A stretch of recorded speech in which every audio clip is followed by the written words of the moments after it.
Hello नमस्ते प्यारे साथियों, मैं प्रभात कुमार स्वागत करता हूं आपके अपने YouTube channel result zone academy में। तो आशा करता हूं आप सब लोग अच्छे होंगे और बेहतरीन होंगे और काफ़ी अच्छे से पढ़ाई भी कर रहे होंगे। तो जैसा कि आपने देखा, मैंने इस प्लेटफॉर्म पर नदियों की सीरीज स्टार्ट की है, जिसमें से मैं बंगाल की खाड़ी में गिरने वाली नदियों के बारे में बता रहा हूँ। जिसमें से मैंने आपको स्वर्णरेखा नदी, बैतरणी नदी और ब्राह्मणी नदी के बारे में बता दिया है। अगर आपने उन वीडियो को नहीं देखा है तो आप एक बार चैनल पर जाकर उन वीडियो को अवश्य देखें, जिससे कि आपको हर एक नदी के बारे में अच्छे से और विस्तार से जानकारी मिलेगी। और हम देखेंगे अब इस सीरीज की अगली नदी के बारे में, जिसका नाम है महानदी। तो आइए देखते हैं महानदी के बारे में। कौन सी नदी है? महानदी। ठीक है, कौन सी नदी है? महानदी के बारे में। तो आइए देखते हैं महानदी। तो इसका उद्गम कहाँ से हुआ है? तो क्या बताएंगे आप? इसका उद्गम सिहावा पहाड़ी से हुआ है, या हम कह सकते हैं दंडकारण्य पठार। ठीक है, क्या बताएंगे आप? इसका उद्गम कहाँ से हुआ है? इसका उद्गम सिहावा पहाड़ी से इसका उद्गम हुआ है। कौन सी पहाड़ी से? सिहावा पहाड़ी। ठीक है, सिहावा पहाड़ी से इसका उद्गम हुआ है, या हम कहेंगे दंडकारण्य पठार से। ठीक है, दंडकारण्य पठार। दंडकारण्य पठार से इसका उद्गम हुआ है। ठीक, अगर आपसे जिला पूछे तो आप क्या बताएंगे? धमतरी जिला। अगर जिला पूछे आपसे तो क्या बताएंगे आप? धमतरी जिला। कौन सा है? धमतरी जिला। ठीक है, अगर आपसे स्टेट पूछे तो आप क्या बताएंगे? छत्तीसगढ़। कौन सा स्टेट है? छत्तीसगढ़। कौन सा? छत्तीसगढ़। ठीक है, छत्तीसगढ़। ठीक है, छत्तीसगढ़ स्टेट है, जिला है धमतरी और सिहावा पहाड़ी या दंडकारण्य पठार। अब देखते हैं ये अपना मुहाना कहाँ बनाती है। ठीक है, मुहाना। मुहाना। मुहाना कहाँ बनाती है? अपना पारादीप के निकट ये अपना मुहाना बनाती है। ठीक है, कहाँ बनाती है? पारादीप के निकट बंगाल की खाड़ी में। ठीक है, पारादीप के निकट बंगाल की खाड़ी। पारादीप के निकट बंगाल की खाड़ी में अपना जल गिराती है। बंगाल की खाड़ी। ठीक है, क्या बताएंगे? ये अपना जल कहाँ गिराती है? बंगाल की खाड़ी में अपना जल गिराती है, पारादीप के निकट। ठीक, अब देखते हैं इसकी लंबाई। तो आइए देखेंगे लंबाई इसकी कितनी है। 851 किलोमीटर। कितनी है? 851 किलोमीटर। इसकी लंबाई कितनी है? 851 किलोमीटर। ठीक है, और यह भारत में दो स्टेटों में बहती है। कौन कौन सी? एक छत्तीसगढ़ और दूसरा कौन सा? उड़ीसा। कौन कौन से स्टेटों में बहती है? छत्तीसगढ़ और उड़ीसा। कौन सा है? छत्तीसगढ़ और उड़ीसा। दो स्टेट कौन कौन से हैं? एक हो गया छत्तीसगढ़ और दूसरा कौन सा है? उड़ीसा। ठीक है, कौन सा? उड़ीसा। अब देखते हैं इसकी सहायक नदियों के बारे में। तो आइए देखते हैं इसकी सहायक नदियाँ। कौन कौन सी हैं इसकी सहायक नदियाँ? सहायक नदियाँ। ठीक है, तो सहायक नदियाँ कौन कौन सी हैं दाएं तट से मिलने वाली?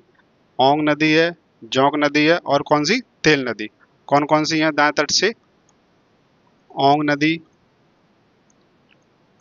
ओंग नदी और जोंक नदी और कौन सी? तेल नदी। ठीक है, अब इसकी बाएं तट से कौन कौन सी नदी हैं? तो इसकी बाएं तट से नदी है शिवनाथ नदी है, हसदेव नदी है, मांड नदी है और कौन सी है? इब नदी। कौन कौन सी हैं बाएं तट से? बाएं तट से कौन कौन सी मिलती हैं इससे? हसदेव है। कौन सी? हसदेव नदी। शिवनाथ नदी, शिवनाथ नदी, मांड नदी और कौन सी? इब नदी। ठीक है, ये है सहायक नदियां आपकी। बाएं तट से कौन कौन सी हो गई? बाएं बाएं तट से कौन कौन सी है? हसदेव है, शिवनाथ है, मांड है और इब नदी है। और दाएं तट से कौन कौन सी है? ओंग नदी है, जोंक नदी है और कौन सी? तेल नदी। अब देखते हैं इस पर शहर कौन कौन से बसे हुए हैं। शहर देखते हैं इस पर कौन कौन से शहर बसे हुए हैं। ठीक है, तो कौन कौन से शहर बसे हुए हैं इस पर? दो शहर बसे हुए हैं। कौन कौन से? एक है कटक शहर और दूसरा कौन सा है, संबलपुर। कौन कौन से, कटक,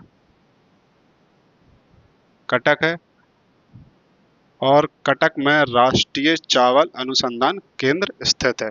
तो क्या बताएंगे आप, राष्ट्रीय राष्ट्रीय चावल अनुसंधान, राष्ट्रीय चावल अनुसंधान केंद्र।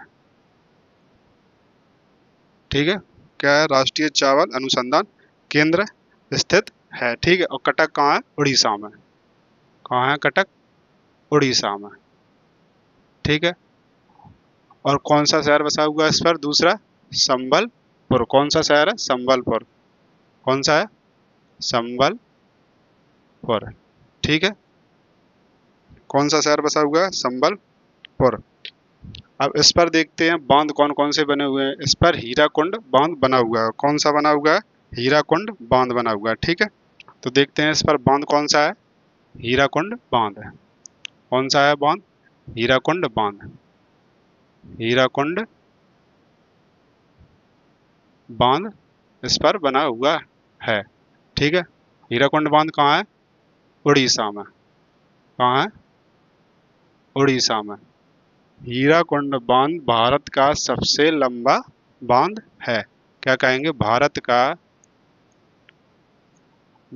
का सबसे लंबा बांध है। ठीक है, जिसकी लंबाई कितनी है, 25.8 किलोमीटर। कितनी है, 25.8 किलोमीटर इसकी लंबाई है। ठीक है, और हीराकुंड बांध को रामसर साइट में 2021 में शामिल किया गया है।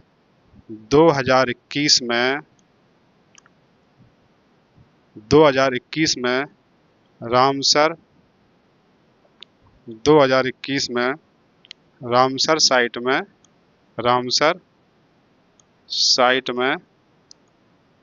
साइट में शामिल किया गया है। ठीक है, किसको किया गया है रामसर साइट में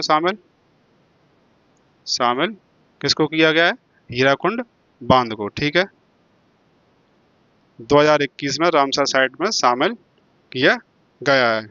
ठीक है, महानदी से उड़ीसा में कभी कभी अत्यधिक बाढ़ आ जाती है, तो इस कारण से महानदी को उड़ीसा का शोक कहते हैं। क्या कहेंगे, उड़ीसा का शोक कहते हैं। उड़ीसा का शोक, उड़ीसा का शोक महानदी को कहते हैं। ठीक है, महानदी को कहते हैं क्योंकि उड़ीसा में बाढ़ आ जाती है महानदी से, इस कारण से इसे उड़ीसा का शोक भी कहते हैं। और महानदी को लेकर 2 स्टेटों में जल विवाद भी था। कौन कौन से स्टेट थे, एक छत्तीसगढ़ और दूसरा उड़ीसा।